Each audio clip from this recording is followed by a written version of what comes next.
Hello friends, कैसे हैं आप सभी। उम्मीद है आप सभी अच्छे होंगे। देखिए, आज हमारी ये हिस्ट्री की दूसरी क्लास है। इसकी पहले वाली क्लास में हमने क्या पढ़ा था, भारत पर अरब और तुर्क आक्रमण, ये हमने पढ़ा हुआ था। उसमें हमने मोहम्मद बिन कासिम, महमूद गजनवी, मोहम्मद गौरी, इन लोगों को पढ़ा हुआ था। ठीक है, उसके बाद हमारा क्या आता है, दिल्ली सल्तनत।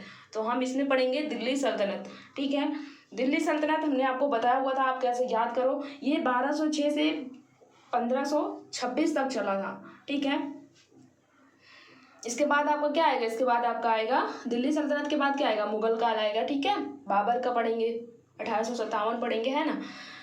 तो अभी हम पढ़ेंगे दिल्ली सल्तनत। दिल्ली सल्तनत में देखिए 5 वंश हैं आपके। तो इस क्लास में हम क्या पढ़ेंगे, गुलाम वंश के बारे में पढ़ेंगे। ठीक है, दूसरी क्लास में हम पढ़ेंगे खिलजी वंश, तुगलक वंश, सैयद वंश और लोधी वंश। तो आप कैसे याद कर सकते हो, हमने आपको बताया था कि गुलाब खिले तो सांस लो। ठीक है, ऐसे आप याद कर सकते हो। ये देखिए, ये जी फॉर जो लिखा हुआ है, जी फॉर आप क्या, गुलाम वंश पढ़ोगे। ठीक है, जी फॉर गुलाम वंश हो गया, खिले फार खिलजी हो गया, है ना। ता फार तुगलक हो गया, सा फार क्या हो गया, सैयद हो गया, और ला फार क्या हो गया, लोधी हो गया। ठीक है, तो गुलाम वंश, खिलजी वंश, तुगलक, सैयद, लोधी, ये आपको ऐसे जो लाइन बाय लाइन दिया हुआ है, ऐसे आपको याद होना चाहिए। ठीक है, तो 1206 से 1526 तक भारत पर शासन करने वाले ये 5 वंश थे। पहला आपका था गुलाम वंश, खिलजी वंश। देखिए, गुलाम वंश 1206 से 1290 तक चला था। उसके बाद खिलजी वंश आएगा। खिलजी वंश आपका 1290 से 1320 तक चला था। तुगलक वंश आपका 1320 से 1414 तक चला था। सैयद वंश आपका 1414 से 1451 तक चला। लोधी वंश 1451 से 1526 तक चला। तो इस क्लास में हम पढ़ेंगे गुलाम वंश। गुलाम वंश में पहले गुलाम वंश का संस्थापक कौन था, कुतुबुद्दीन ऐबक था। ये तो हमने पहले वाली क्लास में आपको बताया हुआ था ना। तो देखिए, कुतुबुद्दीन ऐबक ने क्या क्या किया, कुतुबुद्दीन ऐबक। ठीक है, गुलाम वंश में पहला शासक जो बना था वो कौन था, कुतुबुद्दीन ऐबक था। देखिए, कुतुबुद्दीन ऐबक क्यों बना, क्योंकि देखिए जो मोहम्मद गौरी थे उनके 4 गुलाम थे। तो उसमें से कुतुबुद्दीन ऐबक जो था वो मोहम्मद गौरी की बेटी से विवाह कर लिया था। तो जब उनकी बेटी से विवाह कर लिया था तो ये तो जरूरी है ना कि अगला शासक वही बनेगा ना, क्योंकि उसके 4 सेनापति थे, कुबाजा थे, याल्दोज थे, बख्तियार खिलजी थे और कुतुबुद्दीन ऐबक थे। तो उसमें से क्योंकि इन्होंने उनकी बेटी से शादी कर लिया था, तो इसी वजह से ये गुलाम वंश का शासक बना। ठीक है, तो गुलाम वंश का शासक कौन बना, कुतुबुद्दीन ऐबक बना। कुतुबुद्दीन ऐबक का शासन कब तक चला, 1206 से 1210 तक। ठीक है, ये जो ऊपर लिखा हुआ है ना, ये गुलाम वंश का है। ठीक है, ये गुलाम वंश का 1206 से 1290 पूरा चलेगा। ठीक है, इसमें आपके कुतुबुद्दीन ऐबक आएंगे, रजिया सुल्तान आएंगे, इल्तुतमिश आएंगे, है ना, बलबन आएगा, तब आपका गुलाम वंश खत्म होगा। ठीक है, दूसरी क्लास में हम खिलजी वंश पढ़ेंगे। कुतुबुद्दीन ऐबक, देखिए ये है कुतुबुद्दीन ऐबक। ठीक है, तो गुलाम वंश की स्थापना देखिए हमने बाकायदा लिखा हुआ है ताकि आपको चीज़ें समझ में आए। आप नोट्स भी बना सकते हो, रिवीजन के लिए बेहतर होता है कि आपके पास नोट्स हो।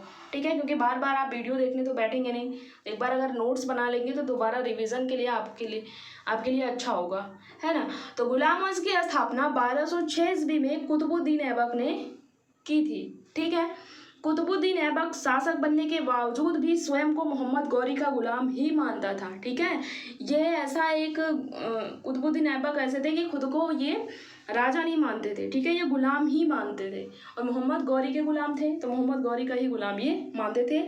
यहाँ दूसरे पॉइंट में यही लिखा हुआ है। ठीक है, कुतुबुद्दीन ऐबक ने लाहौर में अपनी राजधानी स्थापित की। ठीक है, ये दिल्ली को दिल्ली नाम नहीं, ये लाहौर बनाया हुआ था। अभी आगे आप इल्तुतमिश पढ़ोगे तो उन्होंने लाहौर से बदलकर दिल्ली अपनी राजधानी बनाई। ठीक है, तो यहाँ पे यही लिखा हुआ है, कुतुबुद्दीन ऐबक ने लाहौर में अपनी राजधानी स्थापित की थी। कुतुबुद्दीन ऐबक ने एक सूफी संत कुतुबुद्दीन बख्तियार काकी की याद में जो कुतुब मीनार बना हुआ है, कहाँ है कुतुब मीनार, दिल्ली में है। तो दिल्ली में जो है ये कुतुबुद्दीन ऐबक ने कुतुबुद्दीन बख्तियार काकी की याद में जो है ये कुतुब मीनार का निर्माण करवाया था। इन्होंने पूरा निर्माण नहीं करवाया था, केवल आरंभ किया था। देखिए यहाँ पे लिखा हुआ है केवल निर्माण का कार्य आरंभ किया था। पूरा किसने करवाया था? पूरा इल्तुतमिश ने करवाया। ठीक है, कुतुब मीनार का कार्य जो है वो इल्तुतमिश के बाद आएंगे, उन्होंने पूरा कार्य करवाया हुआ था, इन्होंने केवल आरंभ करवाया हुआ था। ठीक है, ये दोनों क्वेश्चन आपसे पूछे जाते हैं कि कुतुब मीनार की नींव किसने रखी? तो कुतुबुद्दीन ऐबक ने रखी। और निर्माण का कार्य किसने पूरा करवाया? तो इल्तुतमिश ने पूरा करवाया। ठीक है, उसके बाद देखिए उसने दिल्ली में कुव्वतुल इस्लाम, ठीक है, मस्जिद का निर्माण भी करवाया। कुव्वतुल इस्लाम मस्जिद का निर्माण इसने दिल्ली में करवाया। और इसके अलावा वर्तमान राजस्थान के अजमेर में 2.5 दिन का झोपड़ा, ये रहा आपका 2.5 दिन का झोपड़ा, फिगर दिख रहा है आपको 2.5 दिन का झोपड़ा, क्योंकि ये 2.5 दिन में कंप्लीट हुआ था। देखिए 2.5 दिन में इसलिए कंप्लीट हुआ था, पहले हम भी जानते थे 2.5 दिन का ये जो झोपड़ा है ये 2.5 दिन में कैसे कंप्लीट हुआ, लेकिन 2.5 दिन का जो है ये पहले बनाया था, बस पेंट वगैरह करवाया गया था, इसलिए 2.5 दिन में हुआ था। इसका नाम 2.5 दिन का झोपड़ा रखा गया। ठीक है, तो ये है 2.5 दिन का झोपड़ा, किसने बनवाया था? कुतुबुद्दीन ऐबक ने बनवाया हुआ था। ठीक है, मस्जिद का निर्माण करवाया था। ठीक है, बात समझ में आई आपको? इसके आगे भी देखिए कुतुबुद्दीन ऐबक को देखिए लाख बख्श कहा जाता है। क्यों कहा जाता है? क्योंकि ये गरीबों को दान देते थे, तो कुतुबुद्दीन ऐबक को असीम उदारता के कारण उसे लाख बख्श कहा जाता है। ठीक है, तो कुतुबुद्दीन ऐबक ने, बस आपको इतना ही याद करना है जो हमने आपको बताया पॉइंट में, इससे ज़्यादा नहीं याद करना है। और 1210 ईस्वी में चौगान, ठीक है, पोलो खेलते हुए घोड़े से गिरकर ऐबक की मृत्यु हो गई। ठीक है, उसकी मृत्यु के बाद उसका अयोग्य पुत्र ये आराम शाह सुल्तान था। ठीक है, ये ज़्यादा इंपॉर्टेंट नहीं है, बस ये आपको याद करना है, ये अयोग्य था। ठीक है, अयोग्य था, इनका ही पुत्र था, आराम शाह सुल्तान बना। ठीक है, किंतु इल्तुतमिश ने उसे युद्ध में पराजित कर स्वयं सुल्तान बन गया। ठीक है, आगे आपके कौन आएंगे? इल्तुतमिश आएंगे। ठीक है, आपने कुतुबुद्दीन ऐबक को पढ़ा, अब आप पढ़ोगे इल्तुतमिश को। ठीक है, ये आपके इल्तुतमिश है। अभी आपका गुलाम वंश ही चल रहा है, गुलाम वंश में दूसरे शासक कौन बने? इल्तुतमिश बने। और इल्तुतमिश का शासन कब से कब तक चला? 1210 से 1236 तक चला। ठीक है, इन्हें माना जाता है दिल्ली सल्तनत का वास्तविक शासक। ठीक है, कुतुबुद्दीन वास्तविक शासक नहीं थे आपके, क्योंकि वो गुलाम ही मानते थे अपने आप को। ठीक है, गौरी का, खुद को शासक नहीं माना उन्होंने। इल्तुतमिश को दिल्ली सल्तनत का वास्तविक संस्थापक माना जाता है। ठीक है, वास्तविक संस्थापक माना जाता है। यह कुतुबुद्दीन ऐबक का दामाद था। ये जो इल्तुतमिश था ये कुतुबुद्दीन ऐबक का क्या था? दामाद था। ठीक है, इल्तुतमिश ने राजधानी को लाहौर से दिल्ली स्थानांतरित किया। ठीक है, उन्होंने लाहौर को कुतुबुद्दीन ऐबक ने अपनी राजधानी क्या लाहौर बनाई हुई थी, लेकिन इल्तुतमिश जो है ये राजधानी अपनी दिल्ली बनाए। ठीक है, और इल्तुतमिश को क्या कहा जाता है? गुलामों का गुलाम कहा जाता है। ठीक है, क्योंकि ये जो है ये कुतुबुद्दीन ऐबक के गुलाम थे, तो इन्हें गुलामों का गुलाम कहा जाता है। इल्तुतमिश की देखिए कुछ प्रमुख उपलब्धियां थी। इन्होंने एकता व्यवस्था की शुरुआत की। देखिए एकता व्यवस्था क्या होती है कि जैसे आपको सैलरी मिलती है ना, किसी नौकरी के करते हैं आप कहीं, तो आपको सैलरी मिलती है, तो वेतन मिलता है, तो ये एकता व्यवस्था होती है कि आपको सैलरी में जो है पैसा नहीं मिलता है, आपको जमीन मिलती थी ना, महीने में जो है आपकी वेतन में आपको जमीन मिलती थी। ठीक है, सैलरी आपका जमीन मिलता था। तो ये है एकता व्यवस्था की शुरुआत की। और चालीसा दल का गठन किया। देखिए चालीसा दल क्या होता है? चालीसा दल में देखिए 40 तुर्क थे, इसमें ज़्यादा तुर्क थे, 40 लोगों का ग्रुप होता है। तो ये ग्रुप जो था, इन्हीं ग्रुप के हिसाब से इल्तुतमिश जो है इनके सहयोग से अपना कार्य, जो नियम कायदे कानून होते थे वो बनाते थे। तो ये चालीसा दल का इन्होंने गठन किया। ठीक है, आगे चलकर इसे अभी देखिए समाप्त भी किया गया। किसके द्वारा समाप्त किया गया? देखिए आगे देखेंगे हम। चालीसा दल को तुर्कान चलगाही के नाम से भी जाना जाता है। ठीक है, तुर्कान चलगाही के नाम से भी जाना जाता है चालीसा दल को। ठीक है, आगे चलकर इस चालीसा दल को बलबन ने समाप्त कर दिया। ठीक है, इन्होंने चालीसा दल का गठन किया इल्तुतमिश ने, और समाप्त किसने किया? बलबन ने किया। ठीक है, इल्तुतमिश ने देखिए चांदी का टका और तांबे का जीतल नामक सिक्का चलाया। ठीक है, इल्तुतमिश ने चांदी का टका और तांबे का जीतल नामक सिक्का चलाया। ठीक है, इल्तुतमिश ने 1231 से 1232 में कुतुब मीनार का निर्माण जो कार्य था वो पूरा करवाया। ठीक है, क्योंकि कुतुबुद्दीन ऐबक ने केवल नींव रखी थी, उसे पूरा नहीं करवाया था। पूरा किसने करवाया? इल्तुतमिश ने करवाया। ठीक है, ये सन आप ना भी याद रखो, बट आपको ये पता होना चाहिए कि कुतुब मीनार का कार्य किसने पूरा करवाया था? इल्तुतमिश ने पूरा करवाया था। ठीक है, इल्तुतमिश ने देखिए सुल्तान की उपाधि धारण की। अब देखिए जो गौरी के गुलाम थे, 4 गुलाम थे, आपने पढ़ा वो होगा, अगर पहली क्लास आपने पढ़ी होगी तो देखिए लाइन बाय लाइन अगर आप पढ़ेंगे एक सिस्टम से तब आपको चीज़ें समझ में आएंगी, क्योंकि हम रिलेट करके पढ़ाया जाता है ना। तो देखिए जब मोहम्मद गौरी थे, मोहम्मद गौरी के 4 गुलाम थे, बख्तियार खिलजी थे, कुतुबुद्दीन ऐबक थे, यालदोज थे और कुबाजा थे। तो उसमें से कुतुबुद्दीन ऐबक तो शासक बन गया, उसके बाद बचा यालदोज। तो जो यालदोज बना वो कहा कि अब वो जो है कहा कि अब हम शासक बनेंगे, है ना, इनके इल्तुतमिश के बाद। तो तब युद्ध हुआ, देखिए यहाँ पे लिखा हुआ है तराइन का तृतीय युद्ध 1215 में इल्तुतमिश और यालदोज के मध्य हुआ। यालदोज ने युद्ध किया है ना कि वो शासक बनेगा, बट यालदोज क्या हो गया? पराजित हो गया।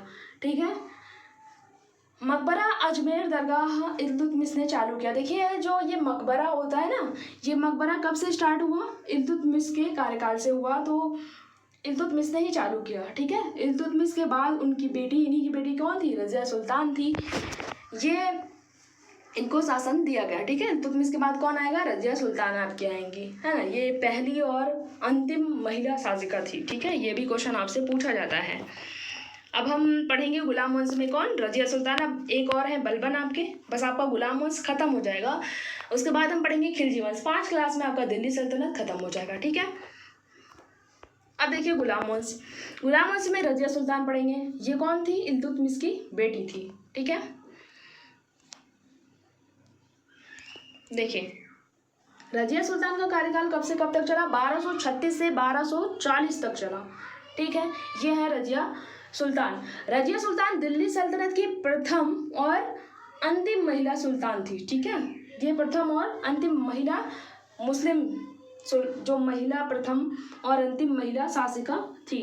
ठीक है, रज़िया सुल्तान ने 3 सिक्के चलाए थे इन्होंने। देखिए इल्तुतमिश की बेटी के नाम से, दिल्ली सल्तनत की महारानी और न्याय की रानी के 3 सिक्के इन्होंने चलाए हुए थे। ठीक है, रज़िया सुल्तान ने अपना सलाहकार जो है वो मलिक याकूत को बनाया। ठीक है, मलिक याकूत को इन्होंने अपना सलाहकार बनाया। उसके बाद देखिए रज़िया सुल्तान ने पंजाब के इक्तादार अल्तुनिया पर आक्रमण किया। 40वां दल आक्रमण, रज़िया सुल्तान की मृत्यु हो गई। देखिए रज़िया सुल्तान की बहुत जल्दी मृत्यु हो गई, नहीं तो ये बहुत ही अच्छी शासिका थी कहा जाता है। देखिए जो पंजाब में जो है अल्तुनिया था, देखिए यहाँ कहीं पंजाब होगा, तो पंजाब में जो है यहाँ अल्तुनिया था। ठीक है, तो ये जो अल्तुनिया था वो इक्तादार था वहाँ का। ठीक है, इक्तादार था, तो वो बोला मैं इक्तादार में यहाँ का शासक हूँ। तो रज़िया सुल्तान को बात लग गई। उसके बाद इन्होंने क्या किया, जो यहाँ का शासक था वो अल्तुनिया के ऊपर ये रज़िया सुल्तान डायरेक्ट क्या की? आक्रमण कर दी, है ना। तो जब रज़िया सुल्तान अल्तुनिया के ऊपर आक्रमण कर दी तो इन्होंने कुछ सोचा समझा नहीं, बस डायरेक्ट आक्रमण कर दिया। कोई प्लान बनाओ तो तब जाओ ना आक्रमण करने। तो इन्होंने आक्रमण कर दिया, तो युद्ध जो है काफ़ी लंबा चला। उसके बाद ये रज़िया सुल्तान उसमें हारने लगी। तो रज़िया सुल्तान ने जब हारने लगी तो इन्होंने अल्तुनिया से कहा कि मुझसे विवाह कर लो। तो अल्तुनिया भाई सोचे कि ठीक है ना, उन्होंने हाँ कर दिया। तो दोनों का विवाह हो गया।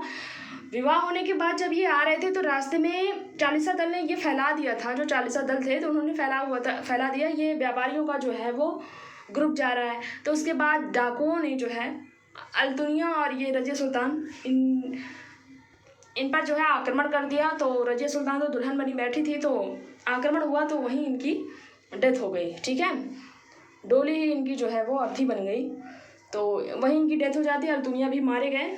तो अब देखिए अल्तुनिया भी मर गया, रज़िया सुल्तान भी मर गई और मलिक याकूत बचा जो इसका सलाहकार था। ठीक है, तो इस तरह से रज़िया सुल्तान की मृत्यु हो जाती है। आगे देखिए इसके बाद बहराम शाह दिल्ली के तख्त पर बैठा, या एक अयोग्य शासक था। अभी देखिए इसके पहले आपने आराम शाह को पढ़ा था इल्तुतमिश के पहले, तो वो अयोग्य शासक था। वैसे यहाँ पे देखिए बहराम शाह है, ये भी एक अयोग्य शासक था। ये इसका रज़िया सुल्तान का शायद भाई था। ठीक है, ये आपको क्वेश्चन नहीं पूछेगा भाई था क्या था, बस आपको चीज़ें याद होनी चाहिए, कनेक्ट करके इसी वजह से पढ़ाया जाता है। नसीरुद्दीन महमूद 1246 के शासनकाल में समस्त शक्ति बलबन के हाथों में थी। देखिए आगे बलबन बनेंगे। ये जो नसीरुद्दीन महमूद थे, देखिए 1265 में नसीरुद्दीन की मृत्यु के बाद बलबन ने स्वयं को दिल्ली का सुल्तान घोषित कर लिया। आगे आप पढ़ेंगे बलबन। नसीरुद्दीन जो महमूद थे ये बहुत ज़्यादा टाइम इनका नहीं चला, बस देखिए 1242 से 46 तक ही शायद इनका चला था शासनकाल।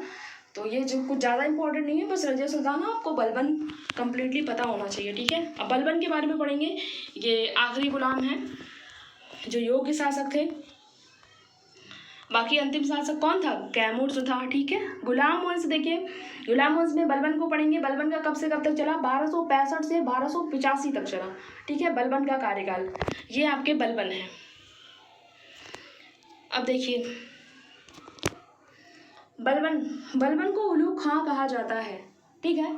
कौन कहा था? अभी आपने नसीरुद्दीन महमूद को पढ़ा था, इन्होंने इनको उलूग खां कहा, ठीक है। बलबन ने इल्तुतमिश द्वारा गठित चालीसा दल को समाप्त कर दिया। जो चालीसा दल था, क्योंकि इल्तुतमिश उन्हीं के सहयोग से ही अपना जो नियम कायदा कानून बनाते थे, तो इल्तुतमिश ने चालीसा दल का गठन किया हुआ था, बट बलबन जो थे इन्होंने चालीसा दल को समाप्त कर दिया। तो दोनों क्वेश्चन आपसे पूछा जाता है, कौन चालीसा दल का गठन किया, कौन चालीसा दल का समाप्त, ठीक है, समाप्त कर दिया।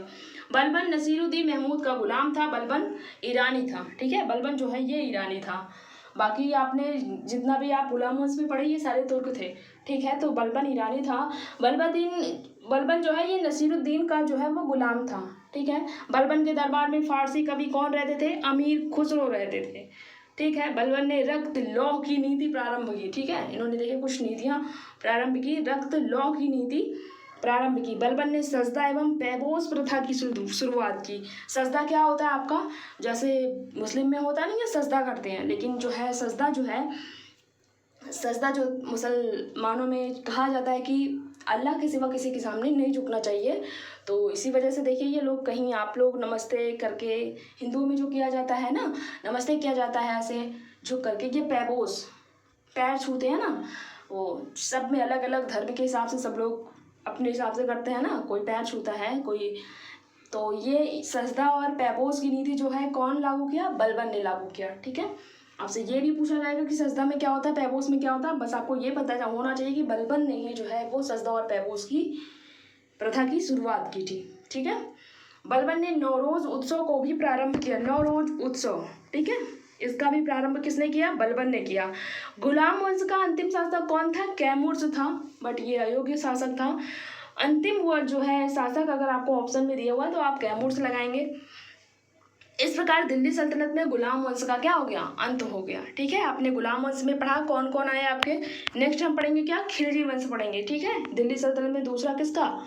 खिलजी वंश पढ़ेंगे, तुगलक वंश पढ़ेंगे, है ना, सैयद वंश पढ़ेंगे, उसके बाद लोधी वंश पढ़ेंगे। 5 वंश थे आपके। तो आपने गुलाम वंश खत्म किया। गुलाम वंश में आपने कुतुबुद्दीन ऐबक को पढ़ा, ठीक है। उसके बाद इल्तुतमिश को पढ़ा, इनकी बेटी रजिया सुल्तान को पढ़ा, उसके बाद आपने बलबन को पढ़ा, ठीक है। ये चारों ही इंपॉर्टेंट हैं। बाकी जो आराम शाह, बहराम शाह, नसीरुद्दीन महमूद हैं, कैमूर हैं, ये बस आपको पता होना चाहिए, कुछ ज़्यादा इंपॉर्टेंट नहीं है। इसी वजह से हमने उनके बारे में पूरा डिटेल नहीं लिखा है, वह यही इंपॉर्टेंट है 4, ठीक है। तो उम्मीद है आपको गुलाम वंश समझ में आया होगा। नेक्स्ट हम पढ़ेंगे खिलजी वंश, ठीक है। नाम भी है अजीब, खिलजी वंश पढ़ेंगे, ठीक है। तो उम्मीद है आपको ये क्लास समझ में आई होगी। देखिए बहुत जल्दी हमने 18-20 मिनट में ही हमने ये क्लास खत्म कर दी, पूरा गुलाम वंश खत्म कर दिया, ज़्यादा टाइम नहीं लिया। आपको ये याद होना चाहिए, क्वेश्चन पूछा जाता है, आप ऐसे याद कर सकते हो। गुलाम वंश, खिलजी वंश, तुगलक, सैयद, लोधी, गुलाब खिले तो सांस लो, कब से कब तक शासनकाल चला, ठीक है। धन्यवाद।